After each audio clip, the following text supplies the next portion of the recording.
그러면 강사하신 바실리오스 아드라타스 교수님을 맞아주시기 바랍니다. 큰 박수 부탁드립니다. Γεια σας.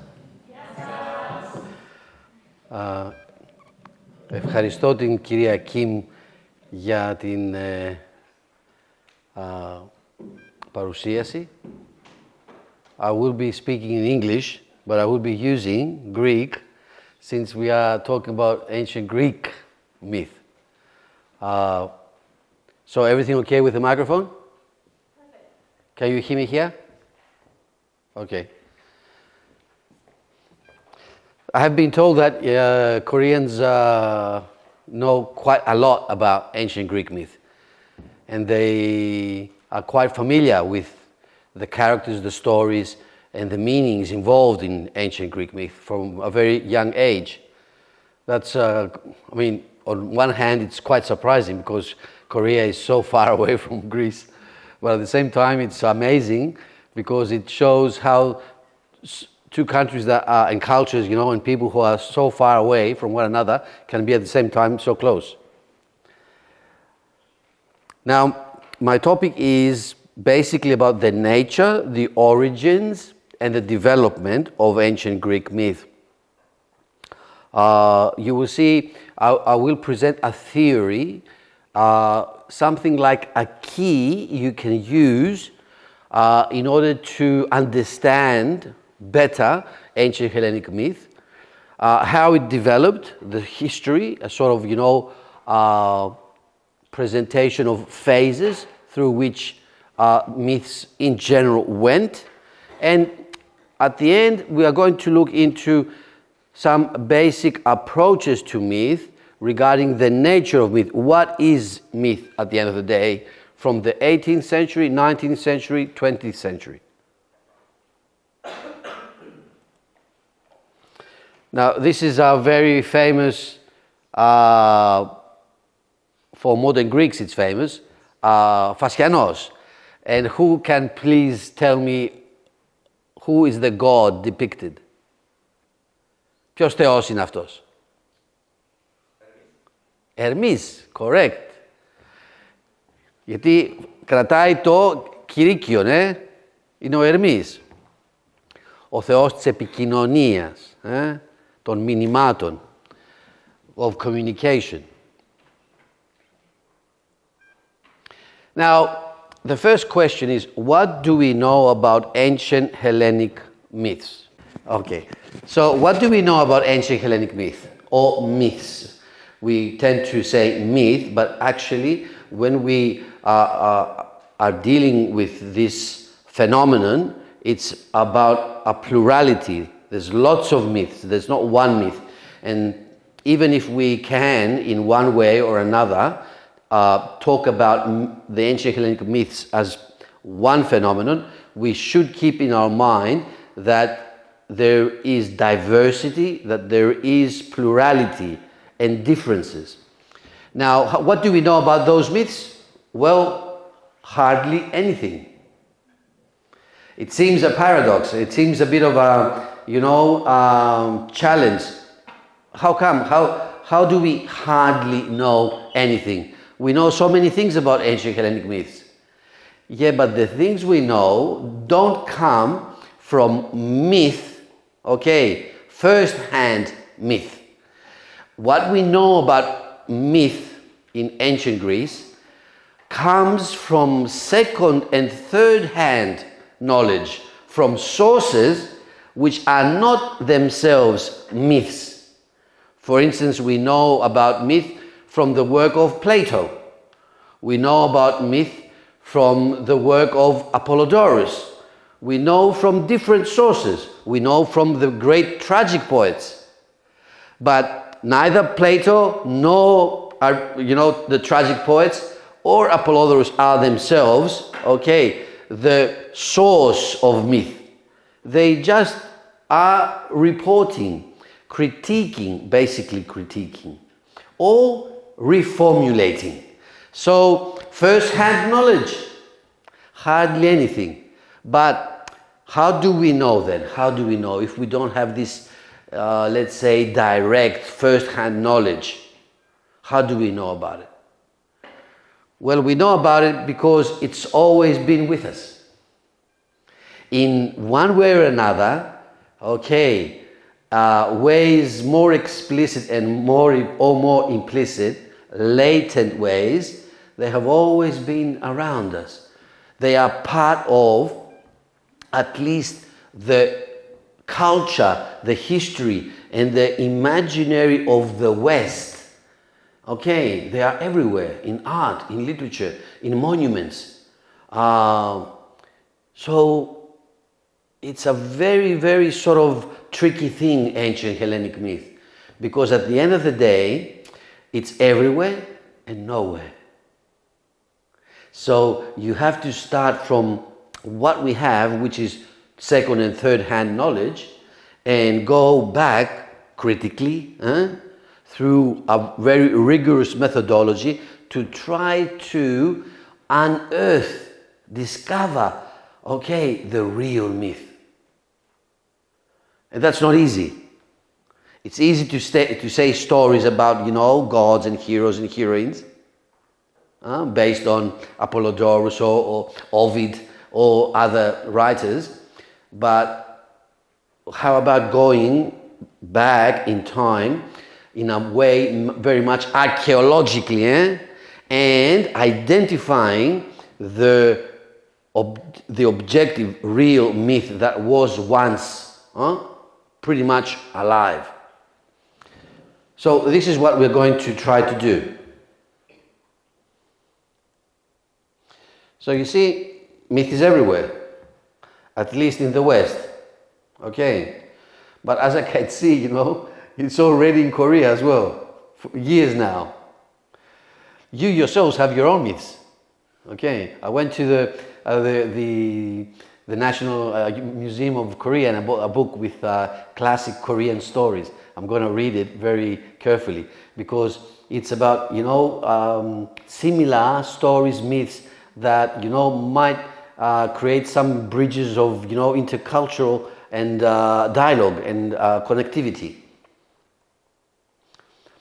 Now, the search, and of course a search is a research for the academic. The research of ancient Hellenic myth or myths is a search into an exploration of the unknown foundations of our knowledge of the non-rational within rationality. Now, what does that mean?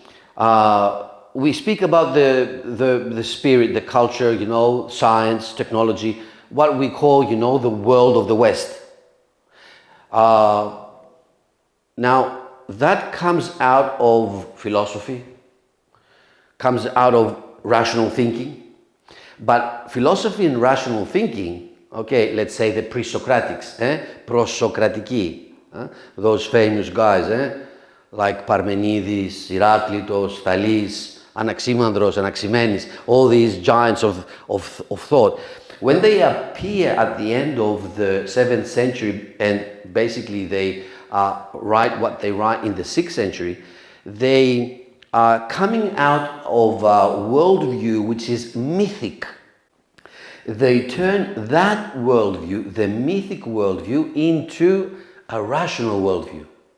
This means lots of things, of course, but basically it means that the gist of myth and the gist of rationality are the same, but they are expressed differently. For instance, what in rationality is a concept, a category, a notion, in myth is an image, a movement, a sentiment. But the structure is the same. And as you will see, there's lots of structure, δομή, structure in myth, which turns over into philosophy. So philosophy and myth are not two boxes that are unrelated to one another. No, they are more like the flow of a river that moves from one place to another. So it's the same thing, but in a different way. Now, rationality from the philosophers and afterwards until nowadays means that has already within it the non-rational. So the non-rational is part of the rational. And this is very, very important, because if the rational was only rational, then there would be no space for clarification, for growth of knowledge. It means that there is something unknown, something non-rational, that the rational part of us discovers, sheds light on, and makes it, turns it slowly and gradually into rationality. There is this famous book, From Mythos to Logos by Wilhelm Nestle. It's a famous book. This great German scholar speaks about as he says here, die Selbstentfaltung, the self-development, expression of griechischen Denkens, Greek thought, thinking. But he was under the impression that, Greek thinking without any sort of external influences had a certain thrust, a logic of its own, and it developed in a certain way. So it went from mythos to logos. And although he's stressing the difference, the very fact that you move from one to the other implies the connection. So that's why I'm asking, could we also say from logos to mythos? The other way around? It's a double way, movement. It's not one way movement. Now, our sources. The first thing, every researcher, every, scholar starts with the sources, the evidence, the data. If you have no data, no evidence, no sources, then you do nothing. So what sort of sources do we have when it comes to ancient Greek myth? Sources, written sources. Okay, and this is epic poetry, lyric poetry, tragic poetry. Epic poetry, the oldest epic poetry we have is Homer, and it goes back to the 8th century.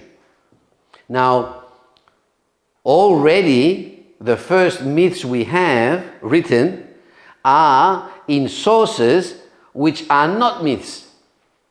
Homer is what? It's a piece of literature. It's epic poetry. It's not myth. It contains myth, but it's not myth. It's the appropriation of myth and the transformation of myth into a piece of art, of poetry, of a story discussed in different ways than in myth and for different purposes.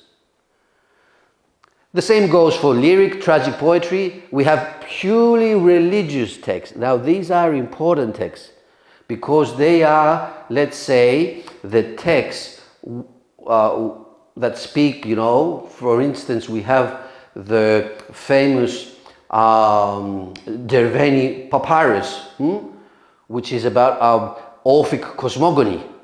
Now, that text is a religious text. And as such, it is a mythic text. But those texts are, let's say, rare. But regardless of that, they are, for the researcher, they are diamonds. Okay, so for myth, for the understanding of the Orphic myth, the Derveni is a place near Thessaloniki, Derveni papyrus, the oldest book, let's say, we have in Europe. And perhaps worldwide, I don't know. So that book is more important regarding the Orphic myth than any story about, because it's the oldest, prime, first-hand source we have. Or we have the plates, golden plates from the Black Sea region and other regions in the Balkans and the northern parts of Italy, which are again from Pythagorean and Orphic circles, which again are very, very important. I'll give you a more extreme example.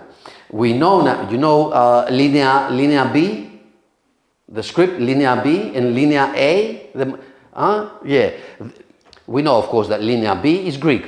But now we know, even though it's deciphered like 80-90%, that linear A is Greek as well. And what is linear A? The Festos, Festos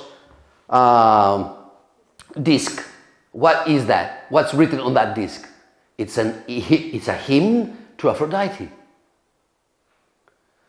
So it's a hymn to Aphrodite. The Festos disc is a prime example of a written text which is purely religious, and it refers to a deity, a goddess. We also have the mythographies. Later on in the Hellenistic period, we have mythographies. We have these people collecting the myths, what was known about the myths, and they're making, lists of stories. And then we have all other texts. Any text could be, can have reference to a myth. For instance, you have an oration by Lysias. And Lysias, while he's talking, he mentions a story about a myth. Because the audience knows the story and it makes sense. Or Plato refers to myths. Especially, in Protagoras, where he talks about, we were talking with Athena about Epimetheus and Prometheus. So we find that in Protagoras. Protagoras, though, is a dialogue. It's not a myth, but it has a mythic reference.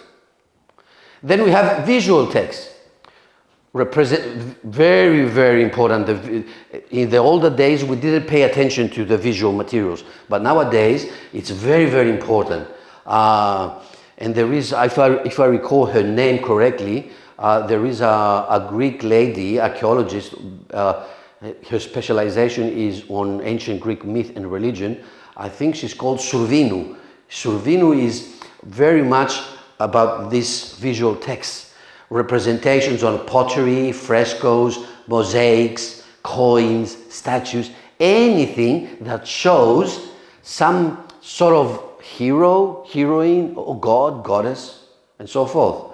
And at the University of Sydney, we have in Sydney a very well-known scholar, Julia Kind, and she works with these sort of materials. Performative texts. Now, what are performative texts? It's like dancing or like a ritual, but we don't have any sort of footage. We don't have video recordings from the ancient Greece, do we? No, we don't. But we do have in Greece and other parts of the Balkans as well, we have rituals that have survived. So we have popular culture and popular practices.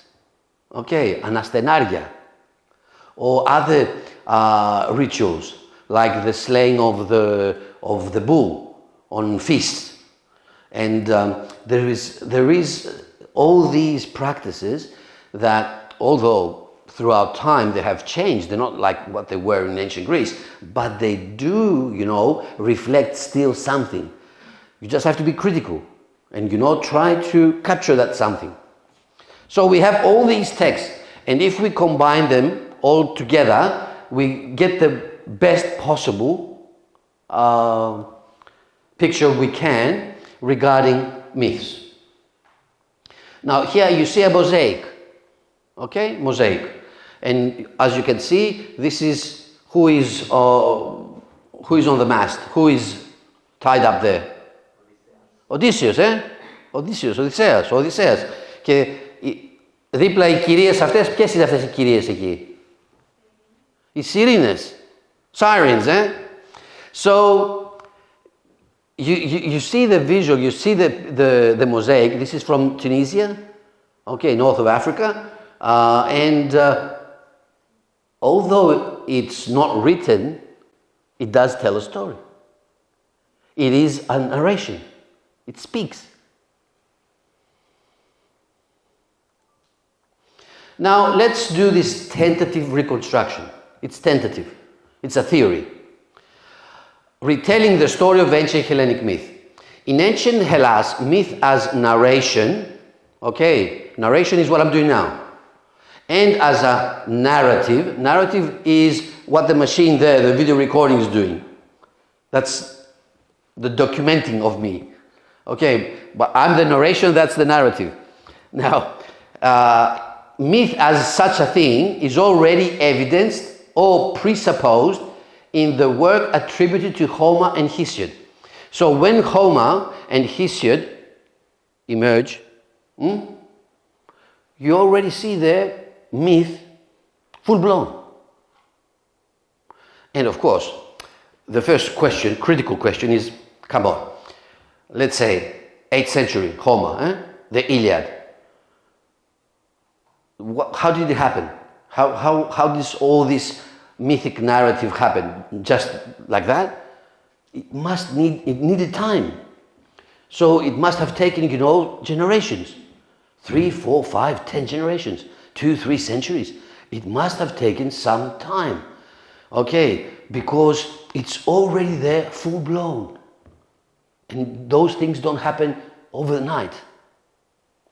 So, in written form, since the 6th century, and orally back to the 8th century, you know that the Homer, corpus, was written down during Pisistratus' era.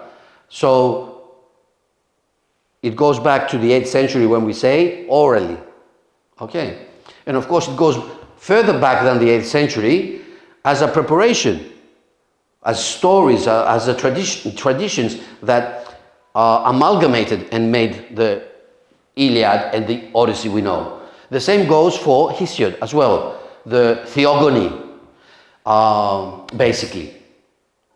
Now, the only written sources that we have prior to the 8th century are the Crito-Mycenaean tablets written in Linear B.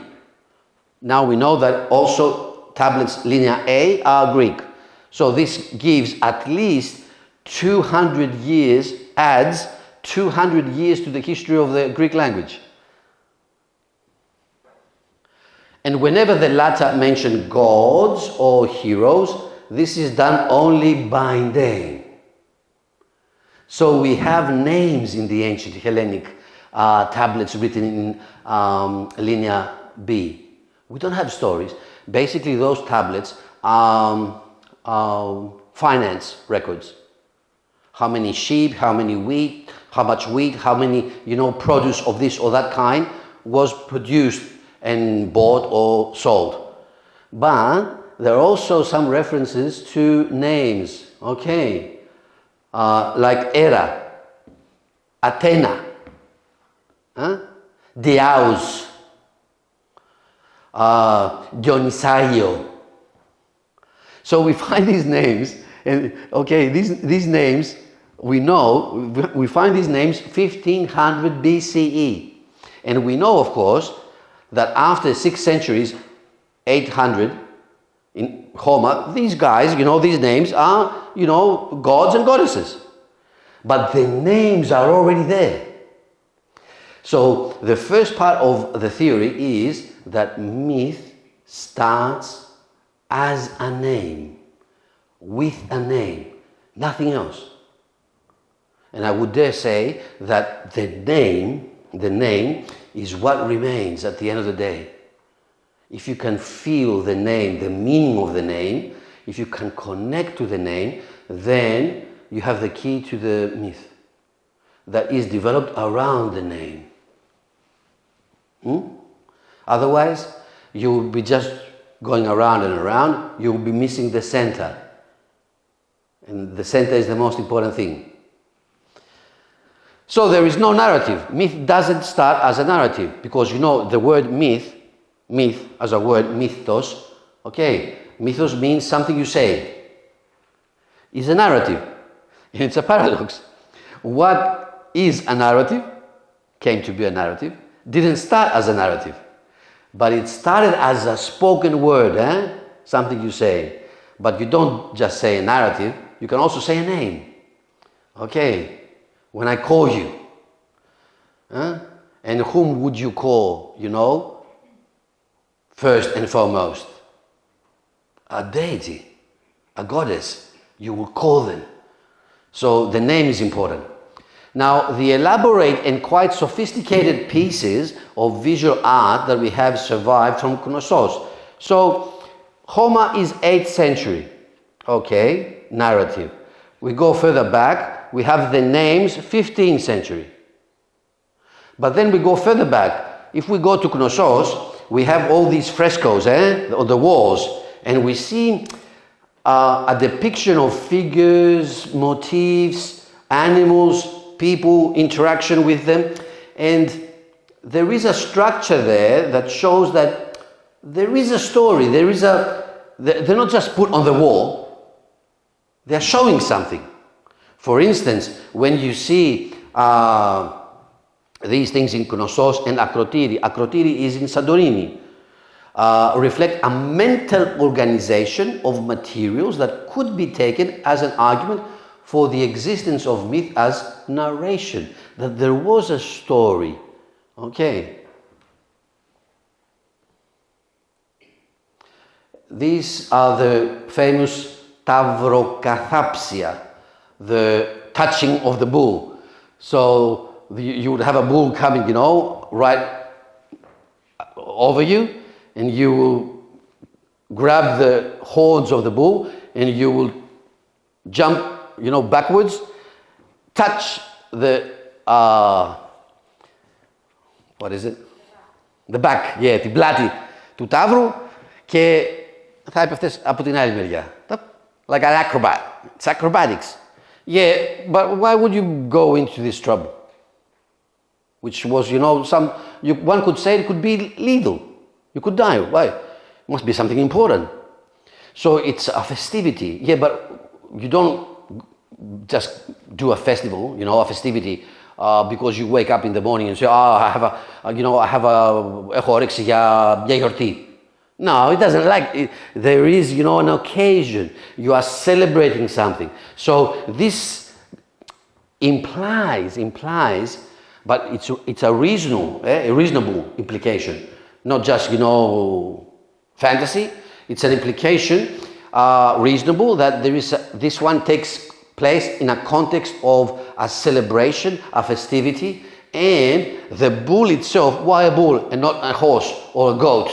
The bull itself represents something. And why men? Okay, again. So there is a sort of mental organization of materials here that shows a narration that the artist had in mind. We don't have it. We have to, in a way, make conjectures. But it is there because it's the only way that you can reasonably account for the picture. Otherwise, you will say, okay, someone, was very creative and he just woke up and wanted to paint bulls and men, fighting one another, which doesn't make real sense. As far as one can detect, the ancient Hellenes did put into words what they regarded as the sacred. Now, every culture, every people, throughout time, have something they regard as the sacred. It's not the same, it's different, but in all cases, this something becomes the basis of their entire life. Their organization, their structures, their values, their aspirations. So it becomes the foundation, but at the same time, the horizon. The horizon. Next time you go to the palace, I went to the palace yesterday. Next time you go to the palace, imagine, the palace, the king's space as the center, and everything around it, becomes the center. It's very, very important. Everything depends on that. Not just the space of the palace itself, the broader space, but the whole country. So the palace becomes the expression of the sacred. In the same way, a temple in ancient Greece is an expression of the sacred. What's the sacred for the ancient Greeks? The sacred. Not, this or that expression of it.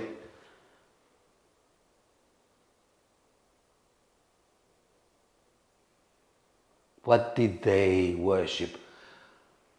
when they worshipped all these, different figures. They worshipped one thing. Very, very important. Zeus? No, yes and no. Yes and no. No, you're giving the reason now why they did the whole thing. It's physis, nature. Okay. For instance, all the pre-Socratics, when they start philosophizing, they write, their works that they write are peri physios. Okay, physis. At the end of the day, Zeus is the expression, the most potent, the most exquisite expression of physis, nature. So it's important, this one is important because myth is, in one way or another, myths, or everything you find in myths, are what we call expressions of the Hellenic sacred. Ieron. And how do we call the expressions in Greek? Ierofanies. Fanerono. So everything in myth is an ierofania. It expresses the Greek ieron, which is physis. Now, a certain plausible development. Myth was inherently related to ritual. We know this from Harrison.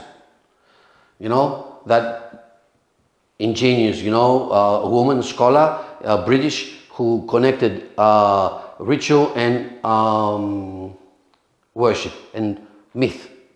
Myth goes with ritual. You don't have the one without the other. You can have it, but when you have it, that shows already a certain alienation of myth. So, for instance, when you read Homer, this is a paradox. You read Homer, okay, which is this exquisite language, an exquisite piece of art, and you read about the myth in Homer. But the very time you do this, you are already alienated from myth. You're already taking a step away from myth. Because Homer is not myth, it's not ritual, it's something else. You have gone away from myth, not totally away because you still are carrying myth, and you've gone into something else, created a new space, which is the space of poetry. Now, within the ritual myth complex, myth would have been a set of performative utterances, invocations. Okay, what do we do when we have a myth? When we have a ritual? Ritual has, first of all, sacrifice. So there is an animal which is being killed, slaughtered. But someone brings the animal. Someone places the animal. Someone is doing the sacrifice. There are other people who each one has their own positions around the animal. So there is movement. Okay, this is the ritual. Now each of these movements, all of them are a set of movements. Each of these movements is accompanied by utterances. So one of those participating would make an invocation. They would say, okay, Zeus, Zeph, when they were ready to make the sacrifice. Or we have prayers. Okay, they would again use the name, but they would add something, βοήθησέ μας, δώσε μας υγεία, δώσε μας καρποφορία, χάρισε αρετή, χάρισε υγεία, something. And they would have statements, like for instance, σε υμνούμε, σε δοξάζουμε, something that would show the, let's say, the alliance to the specific God. So either invocation or prayer or a certain statement. Προσευχή, ευχή και επίκληση. And each one of these becomes the other side of the action. So imagine losing the action, taking the action away. What's there? What remains? The utterances, the statements, the invocations, the prayers. Now imagine that at some point you put them all together because you want to show what is not there, which is the action. Then the utterances of all types become a story. You make them a story, so you compensate for the absence of ritual. So, comprising a variety of concise speech forms that would have contributed to the communication of the presence of the sacred. Okay, this is self-evident. When you use an ευχή, when you use hymnos, when you use the name of the god, basically you are implying, you are making felt the presence of the sacred. Now, the topology of ancient Hellenic myth.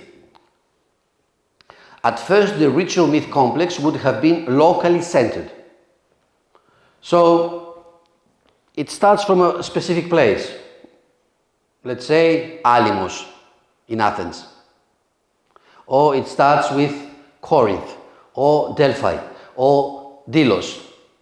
It's only there, that ritual with those set of utterances. And gradually it would have acquired a regional character. It becomes broader, gradually. We know that myth and religion, ancient Greek religion, connected city-states. So everyone was claiming, that they were descendants of which hero? Who is the hero? Heracles, Or Heracles. All the cities in Greece were saying that they were descendants of Heracles. Were they?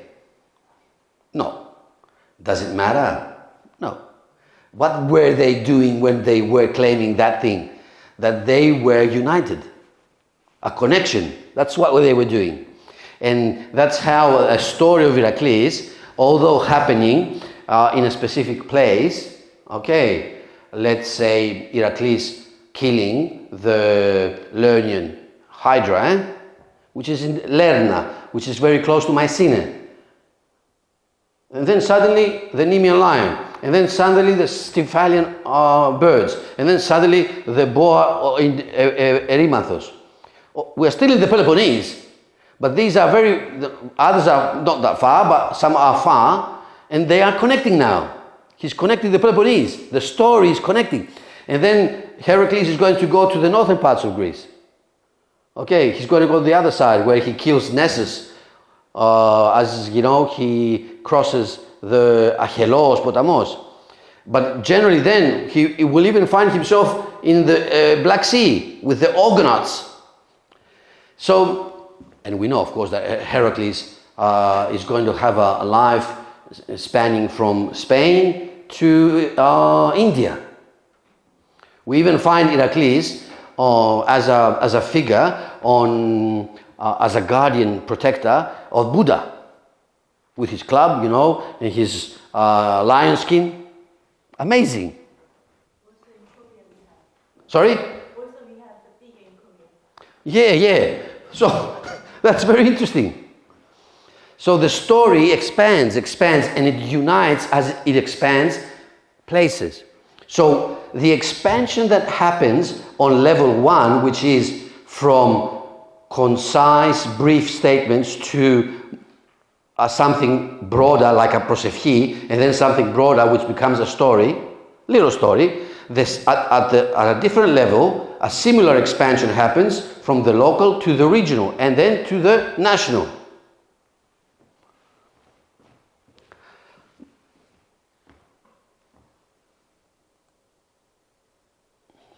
Here is just one of the depictions we find on pottery, telling us the story of Iliad.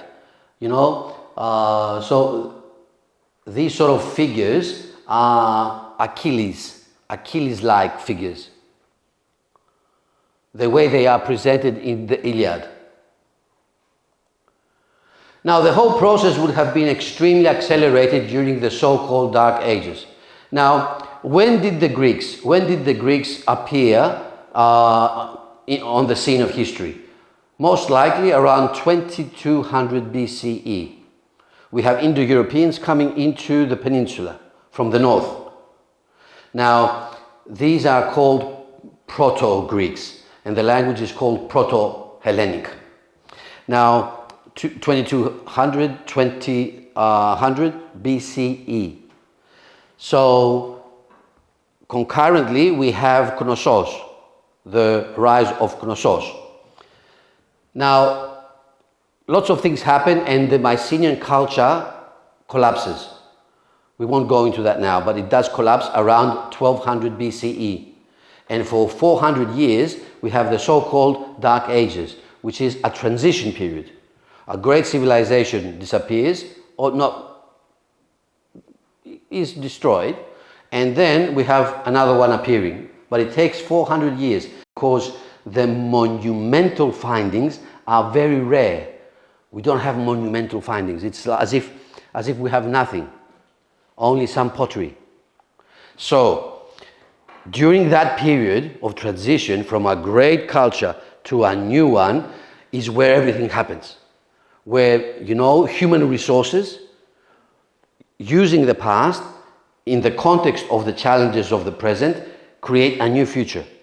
And that's where everything happens during those 400 years. Because as soon as we get out of the 400 years, we have Homer. We have the perfect poetry of Homer.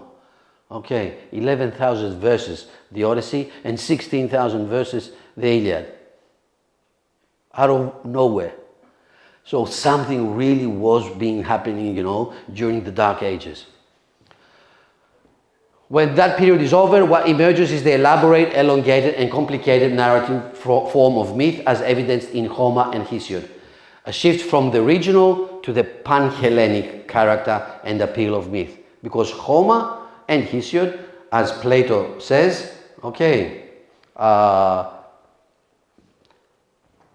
είναι υπέδευσης όλης της Ελλάδος. They are the educators of the entire Greek, nation. Now, and of course, we have the instances of ancient Hellenic theology, especially with Hesiod.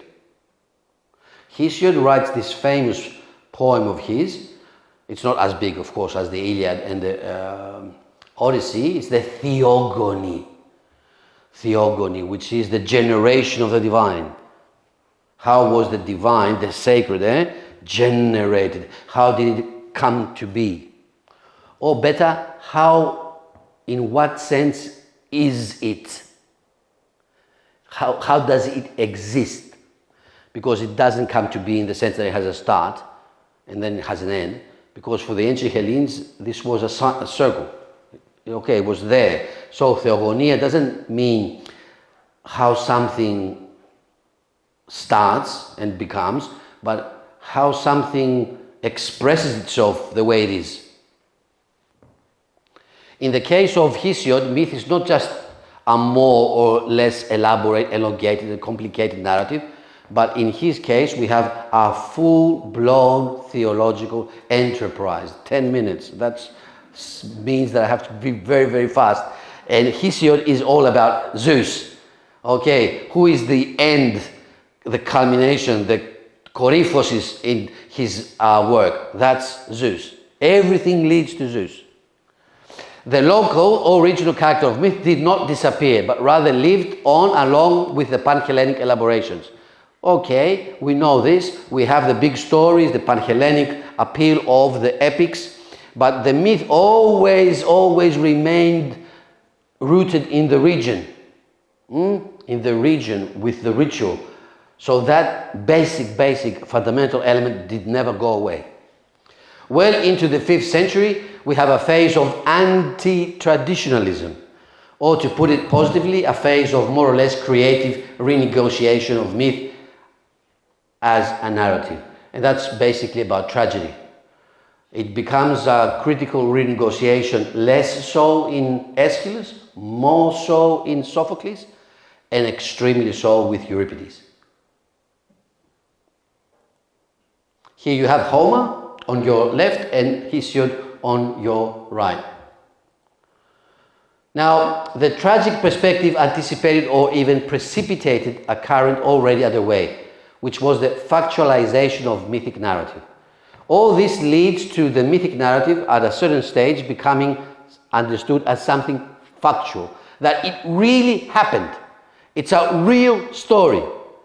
But that wasn't there at the beginning. That requires many centuries. It requires philosophy, and it requires this critique, this anti-traditionalism critique, so that it becomes, understood as something factual.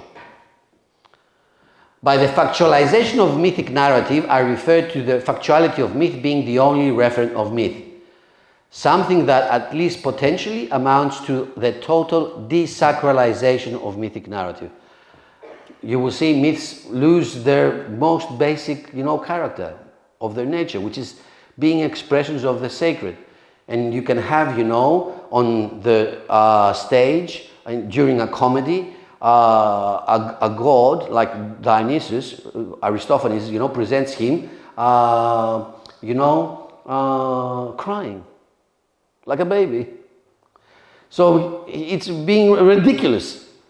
The critique has gone that so far that it becomes ridiculous. Now, myth as a narrative was turned into a story of the past. And that's how it becomes a story. And that's how we see it when we read Apollodorus, when we read Ovid with his very strong psychological sort of inclination.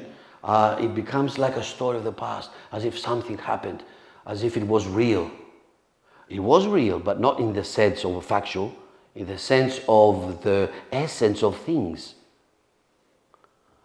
And at the end of the day, myths are regarded in the Bibliotheca of Apollodorus as biographies. Okay. And for instance, you have all these, people who try in modern Greece to resuscitate ancient Greek religion and myth. And they say that the Hellenes have their own history, they have their own biographies of the heroes. And when you ask them, what do you mean? They say, the myths. But they are talking about the myths already at the turn of the Christian era. The myth already by then had nearly 2,000 years of history. That's the end result, which was basically a series of successive phases of alienation. So you say that you resuscitate ancient Greek religion and myth, but at the end of the day, you are just projecting, what you think is ancient Greek religion and myth. There's no critical, restoration, no sense of really searching for something that was really there. This is Ovid on one side and Apollodorus on the other. There were lots of, approaches to myth in antiquity. We have the pre-Socratics, we have already Plato, sophists, people regarding myth as history, or regarding myth as a metaphor, as an allegory. These were already there in the ancient times. And then we have the Middle Ages in the West and the East. When I say East, I don't mean Korea, I mean Byzantium. And in Byzantium, every heroine, every hero, every god, goddess was regarded as a prefiguration, protyposis, prefiguration of Christ. And that's how the Byzantines managed to connect to all these things, although these were about paganism, but they were not pagans. They were regarded as glimpses into the truth of Christianity. That's a prefiguration. And the basic interpretations are the allegorical and the typological. Typological is very close to the prefiguration. Allegorical is, let's say, you say Zeus, but what you don't mean Zeus, you mean light, or you mean wisdom, or you mean, the highest possible ideal in human life. So it's a metaphor. This is Zeus in a Byzantine miniature, giving birth here to Dionysus. According to one story, Dionysus was born out of the thigh of Zeus. And then we have the 18th century. So we have 18th century, thank you. We have 19th century and we have 20th century. We won't have the time to go through them. But I want to really stop here. Giambattista Vico, the famous Italian philosopher. He says that the word mythos is related to, because they are Indo-European languages, Latin and Greek. It's related to the word mutus. Of course, in English we know mutus is mute, someone who doesn't speak. But how is on earth possible mythos, meaning word, speaking, how is it related to mute? The only way that this is, you can explain this is that the word mythos, the word about a certain God, is so powerful. It creates so much awe that you remain speechless. As soon as you speak the name of the God, you remain speechless because you are overwhelmed by the power of God. So this is a very, very ingenious theory which for me shows the deep connection between religious emotionality and the function of myth. Now, that's Vico. Here I would like you to pay attention to Friedrich Max Müller. Friedrich Max Müller, a German who of course made a career in Oxford, a very, very seminal, important scholar, The Golden Bough, his famous book. He wrote many things about ancient Greek religion and myth, and he said that all of it, at the end of the day, comes down to the bipolarity of light and darkness. Light and darkness. Okay, well, Zeus is light and Gaia is darkness.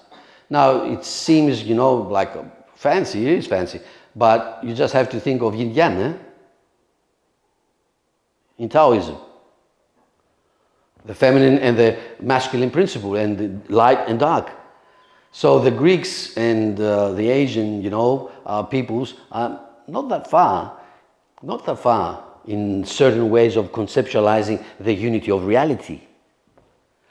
That's Max Müller. Of course, all these theories, should not be regarded, nowadays as the quintessence of truth. They have lots of faults and they have lots of problems, but they have some seeds of, insight. This is Max Müller. In 20th century, I would like to disregard, although I like this guy a lot, Georges de Mézil, who said that everything in ancient Hellenic myth is either about bipolarity, two things, or it's about three things, because Indo-Europeans are all about three, and the indigenous pre-Indo-Europeans were about two. So whenever you find, in a myth, some pattern of three, that's the conquerors, that's the strong Indo-Europeans that impose themselves. Zeus, Poseidon, Hades, Hera, Aphrodite, Athena. When Paris, Alexandros is judging, the three. But when you're talking about, two things, for instance, you have the hero over against wild nature, Heracles and the lion. Or you have Zeus and Gaia. So this is the pre-Indo-European, this is the indigenous stratum. But who has really, really opened our eyes regarding ancient Hellenic myth and religion is Walter Burkert, this famous German scholar who actually talk about action programs. Everything in religion, he said, not only Greek religion and myth, at the end of the day goes back, okay, to an action program. Think again what I told you about the ritual, which is a set of actions being done, Okay. Now, the ritual, actually goes back to an action program, which is the program of survival and hunting. So when the men would go out to hunt, they would have an action program, like a plan. Everyone has specific positions. Everyone does certain things. Not everyone does everything, so that they kill the animal. And when they kill the animal, they eat the animal and they become the animal. Because they know that they are killing something, a sentient being, and that's, in a sense, bad. But at the same time, they know it's inevitable. It has to be done so another sentient being cannot be alive. But the victim has to stay alive. That's why Heracles wears the skin of the lion. He becomes the lion. So the action plan, the action program of hunting is back centuries. And it becomes ritual. And then ritual acquires a voice, names and evocations. And then the ritual goes away. And in order to sustain those words, you make them into a narrative so that you feel that the action is still there. And gradually, the narrative becomes reified, crystallized, and it becomes rigid, and then it comes down as a story, as a biography, and as a psychography. I hope I gave you some sort of sense, κάποια αίσθηση για το μύθο. Ελπίζω να σας έκανα κάπως να νιώσετε διαφορετικά για το μύθο, πιο ελληνικά, και ευχαριστώ που με ακούσατε. 오늘 신화에 관해서 그 기원과 그리고 현재 우리가 이 신화 이야기로 알고 있는 스토리로만 알고 있는 신화가 어떻게 전개되고 변화됐는지를 간단하게 이렇게 소개해 주셨는데 혹시 질문하실 분 계세요? Thank you for your lecture. And I want to know more about physics, especially relationship between mythos and physics, like does physics grounds mythos, or physics is mythos, or mythos is inside physics? So I want to know more about the relationship. Yeah, good question. Yeah, the interrelationship is quite complex because mythos is in physics. It's part of physics. So it's an expression of physics. Not only because certain people make it, but because they can only make it. It's because people are part of physics that they express physics through mythos. So these levels are interrelated. Now, physics, what is physics? Physics is not... Now, we go out of this room, this amphitheater, and we see the lovely mountains around. Is that physics? Yes and no. Because physics is broader than that. So physics is not only the immediate, perceivable reality, but it's more of a vision, Epoptia, as we say, in German, Anschauung, like a Epoptia. So you see the unity of things, the unity of plants and animals and humans and rocks, everything, the unity. I'll give you an example. I like this. Actually, I bought a painting, with the mural of the emperor, the mural of the king, at the palace, with the mountain and the moon and the sun and the waters. Do you recall the picture of the king behind the throne? That picture is Korean physics.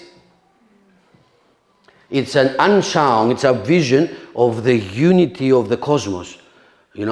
Everything is in there. So that's how you should understand physics.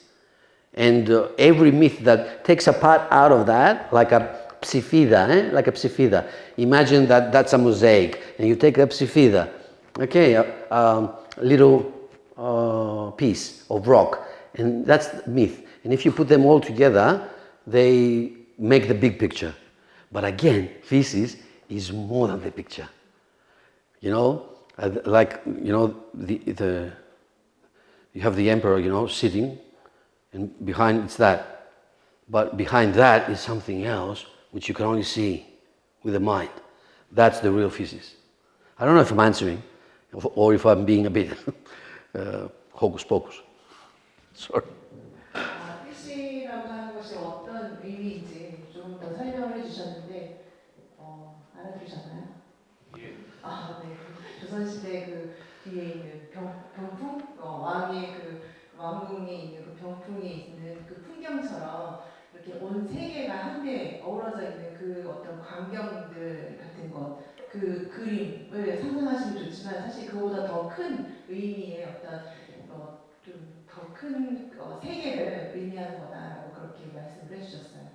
그러면 또 질문. Thanks for your lecture also. And from the lecture you said that Miso Creek is all around us, and I agree with these opinions, but I want to know about the real reasons that why we have to know about especially the Greek myths, because there are a lot of myths in our cultures. Yeah, that's a good question. It's very much about, you know, being culturally respectful and culturally friendly and that sort of things. I can think of two reasons. One reason is historical. I mean, nowadays the West, for good or ill, is all over the globe. In the old days we would say it's the West and the rest. Now there's no rest. Everyone is the West. You know, even Korea is the West in its own way.